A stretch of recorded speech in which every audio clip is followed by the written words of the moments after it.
বন্ধুরা, আমি বুবাইয়ের আপনারা দেখছেন আপনাদের পছন্দের ইউটিউব চ্যানেল প্যাড বয় ইউটিউব চ্যানেলের আরও এক নতুন এপিসোডে আপনাদেরকে স্বাগতম। তো যে সকল বন্ধুরা নতুন করে লাভবার্ড পাখি পালন করেছেন বা পালন করবেন বলে চিন্তা ভাবনা করছেন, তাদের জন্য খুবই একটি স্পেশাল ভিডিও। তো আজকের ভিডিওর টাইটেল এবং থাম্বনেল দেখে আপনারা নিশ্চয়ই বুঝতে পেরে গেছেন যে আজকের ভিডিওটি কী হতে চলেছে। হ্যাঁ, ঠিকই ধরেছেন। আজকের ভিডিওটি হচ্ছে লাভবার্ড পাখি ডিম পাড়ার পর কী করণীয়, অর্থাৎ লাভবার্ড পাখি যখন নতুন ডিম পাড়ে, তো ডিম পাড়ার পর আমাদের কি কি করতে হয়, কি কি করণীয়, সেই সব বিষয় নিয়ে আজকের ভিডিওটি। তো ভিডিওটি আপনাদের কাছে ছোট্ট অনুরোধ যে ভিডিওটি শুরু থেকে শেষ পর্যন্ত দেখুন, যাতে আপনারা ভিডিওর সম্পূর্ণ ভালোভাবে বুঝতে পেরে যান ভিডিওটির মধ্যে কি আছে। তো ভিডিওটি ভালো লাগে তাহলে প্লিজ এটি লাইক করুন, কমেন্ট করে জানান ভিডিওটি কেমন লেগেছে এবং সাবস্ক্রাইব করে আমার চ্যানেলটিকে এগিয়ে যেতে সাহায্য করুন। তো আর দেরি না করে ভিডিওটি শুরু করা যাক।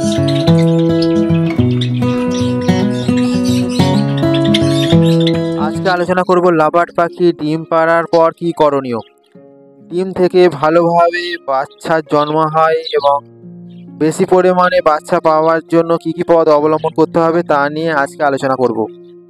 লাভবার্ড পাখি সাধারণত 4 থেকে 6টি ডিম দিয়ে থাকে এবং সেখান থেকে 2 থেকে 5টি পর্যন্ত বাচ্চা জন্মাতে দেখা যায়। লাভবার্ড পাখি ডিম পেড়ে দিলে আমাদের সবচেয়ে প্রথম লক্ষ্য রাখতে হবে, সেটি হচ্ছে ওই হাঁড়ি বা ব্রিডিং বক্সে কোনো প্রকার স্যাঁতস্যাঁতে বা ভিজে পায়খানা না জমে। স্যাঁতস্যাঁতে ভাব বা ভিজে পায়খানা ডিমের ফার্টিলিটি কমিয়ে দেয়। স্যাঁতস্যাঁতে ভাব ডিমকে ড্যাম করে তোলে এবং পাতলা পায়খানা ডিমের গায়ে লেগে ডিমে থাকা ভ্রূণ শ্বাস প্রশ্বাসের পথ সমস্যার সৃষ্টি করে। এর ফলে ডিম ফুটে বাচ্চা বের হওয়ার আগেই ডিমের মধ্যে ভ্রূণ মারা যায়। তাই আমাদের উচিত হাঁড়ি বা ব্রিডিং বক্সের মধ্যে ভিজে পায়খানা থাকলে সেটা বের করার ব্যবস্থা করতে হবে। যদি আপনি সিনিয়র ব্রিডার হন তাহলে তো কোনো সমস্যাই নেই, কিন্তু যদি নতুন পাখি পালক হন তাহলে বলবো ডিমে হাত দিতে যাবেন না। ডিমে হাত বা টাচ না করে সাইড দিয়ে আস্তে আস্তে হাঁড়ি থেকে পায়খানা বের করতে হবে। হাঁড়ি বা ব্রিডিং বক্সে যাতে শুকনো থাকে তার জন্য ভালো মানের নেস্টিং মেটেরিয়াল দিতে হবে। আর হাঁড়ি বা ব্রিডিং বক্সে যদি শুকনো পায়খানা থাকে তাহলে তো কোনো সমস্যাই নেই, তবে হাঁড়িতে বেশি পায়খানা জমতে দেবেন না। এবার দ্বিতীয় পয়েন্ট হিসাবে বলি, লাভবার্ড পাখি ডিম পেড়ে দিলে এদের খাবার দাবারের দিকে বিশেষ সতর্কতা অবলম্বন করতে হবে। এদের ডেলি সিড মিক্স যেটি দিচ্ছিলেন ডিম পাড়ার পরেই সিড মিক্সের পরিমাণটি একটু বাড়িয়ে দিতে হবে। এছাড়া এই সময়তেই সপ্তাহে 3 থেকে 4 দিন এগ ফুড দিতে হবে।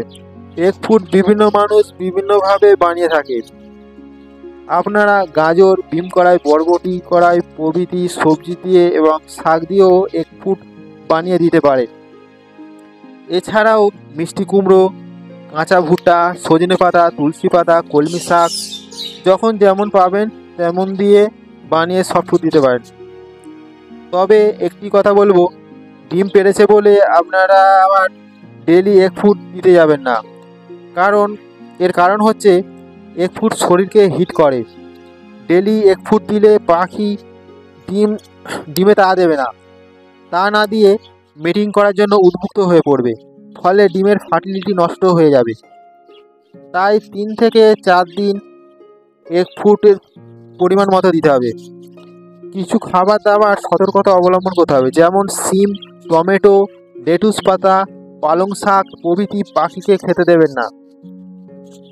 তৃতীয় পয়েন্ট হিসাবে বলি, লাভবার্ড পাখি ডিম দিয়ে দিলে খাঁচার মধ্যে সমুদ্রের ফেনা, মিনারেল ব্লক এবং গ্রিড এই 3 রকমের জিনিস অবশ্যই রাখবেন। পাখি এই সময় শরীরে ক্যালসিয়াম, মিনারেলের ঘাটতি দেখা যায়। এই সমুদ্রের ফেনা ও মিনারেল নিজেদের সময় মতো খেয়ে শরীরে ক্যালসিয়াম ও মিনারেল ঘাটতি মেটায় পাখি। এছাড়া গিটটি পাখির হজমের ক্ষেত্রেও সাহায্য করে থাকে। চতুর্থ পয়েন্ট হিসাবে বলবো, পাখি খাঁচা কখনো নাড়াচাড়া করবেন না। পাখি যদি ডিম দিয়ে দেয় তারপর আপনি যদি খাঁচা নাড়া দেন তাহলে ডিম নাড়া খেয়ে ডিম নষ্ট হয়ে যায়। অনেকে আছেন দিনের বেলায় পাখির খাঁচা বাড়ির বারান্দায় রাখেন এবং রাতের বেলায় ঘরের ভিতরে রাখেন। পাখি যদি ছোট থাকে অর্থাৎ ঠিকঠাকভাবে কালার যখন পাখির না আসে লাভবার্ড পাখি, তখন তখন দিনের বেলায় বাইরে বারান্দায় এবং রাতের বেলায় ঘরের ভিতরে রাখলে ঠিক আছে। কিন্তু যদি পাখি পেয়ার দেওয়ার পর এই একই পথ কখনোই অবলম্বন করবেন না, এই পথটি সম্পূর্ণই ভুল। পাখি পেয়ার দেওয়ার পর বা ডিম পাড়ার পর খাঁচা এদিক ওদিক করলে পাখি ভয় পেয়ে যাবে, ডিমে তা দেবে না, ডিম ফেলে দেবে, ডিম নাড়া খেয়ে ভেঙে যেতে পারে, ডিম নষ্ট হয়ে যেতে পারে। লাভবার্ড পাখি এমনিতেই ভীতু স্বভাবের পাখি। আপনারা চেষ্টা করবেন খাঁচা ঘরে রাখার বা নির্জন জায়গায় খাঁচা রাখার। তার পরের পয়েন্ট হিসাবে বলবো,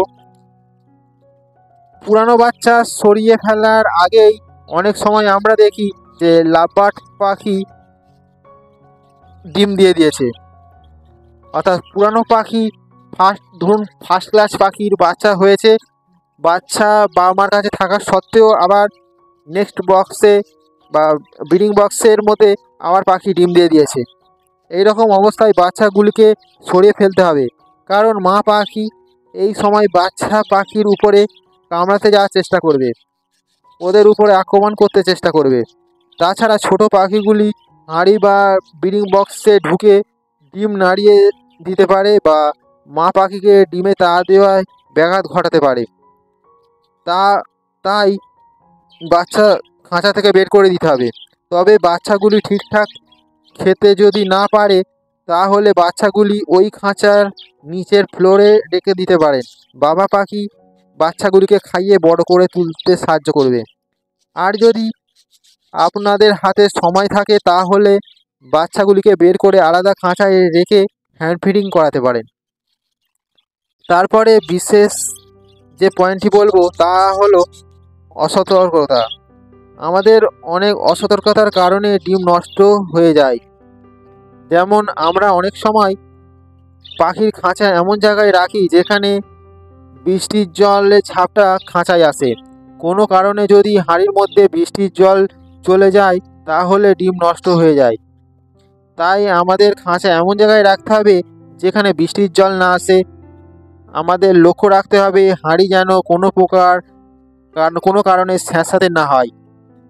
এছাড়া আমরা যে 1 ফুট সফট ফুড পাখিদের দিয়ে থাকি, পরিশিষ্ট খাঁচা পরিষ্কার যখন না করে থাকি তখন ওই অবশিষ্ট খাবার জন্য আরশোলা, মাকড়সা, ইঁদুর, টিকটিকি প্রভৃতি জিনিস এসে থাকে। অর্থাৎ আমরা যে ডেলি পাখিদের সফট ফুড 1 ফুট দিয়ে থাকি তার এই খাঁচার ফ্লোরে কিছু না কিছু সফট ফুড 1 ফুট থেকেই থাকে। এই সব সফট ফুড 1 ফুট খাওয়ার জন্য আরশোলা, মাকড়সা, টিকটিকি, ইঁদুর আসতে থাকে। এইসব দেখে পাখিরা ভয় পায়। এতে ভয় পেয়ে পাখিরা ডিমে তা দিতে চায় না, ডিম ফেলে দেয়। ভয় পাওয়ার পর পাখিদের ডানার আঘাতে ডিম ভেঙে যাওয়ার চান্স থাকে। এছাড়া অবশিষ্ট 1 ফুট সফট ফুড বাসি অবস্থায় থাকলে পাখি খেয়ে বা বাচ্চাদের খাওয়ালে বাচ্চা বা বাবা মা সকলের শরীর অসুস্থ হয়ে পড়বে। তাই আমাদের উচিত 1 ফুট সফট ফুড দেওয়ার 6 থেকে 7 ঘন্টা পর খাঁচা থেকে বের করে নেওয়া। তারপর আবার একটি সতর্কতার কথা বলবো, তা হলো ডিম পাড়ার আগে পাখিকে ব্রিডিং কোর্স করানো, কৃমির কোর্স করানো। কিন্তু ডিম পাড়ার পর কোনো রকম মেডিসিন ব্যবহার করা যাবে না। বাচ্চা হওয়ার পর কখনোই কৃমির কোর্স করা যাবে না। এই সময় কোনো রকম মেডিসিন চলবে না। এছাড়া কিছু খাবার আছে যা পাখিকে একেবারেই দেয়া যাবে না। মাটির নিচে জন্মায় যেসব সবজি যেমন পেঁয়াজ, আদা, রসুন, এইসব সবজি, এছাড়া পালং শাক, এইসব একেবারেই লাভবার্ড পাখিকে দেওয়া যাবে না। এগুলি খেলে পাখি অসুস্থ হয়ে যাবে। লাস্ট পয়েন্ট হিসাবে বলি, লাভবার্ড পাখি ডিম পেড়ে দিলে বারবার খাঁচার কাছে আপনারা যাবেন না। অনেকের অভ্যাস আছে বারবার হাঁড়ি চেক করতে যাওয়া। পাখি কটা ডিম দিল, কদিন ছাড়া ছাড়া ডিম পাড়বে, এইসব মনের মনের মধ্যে প্রশ্ন নিয়ে অনেকেই হাঁড়ি চেক করতে যায়। আমিও প্রথম প্রথম যখন পাখি পালন করেছিলাম তখনও এরকম আমারও এই অভ্যাস ছিল, তা আস্তে আস্তে আমায় ত্যাগ করতে হয়েছে।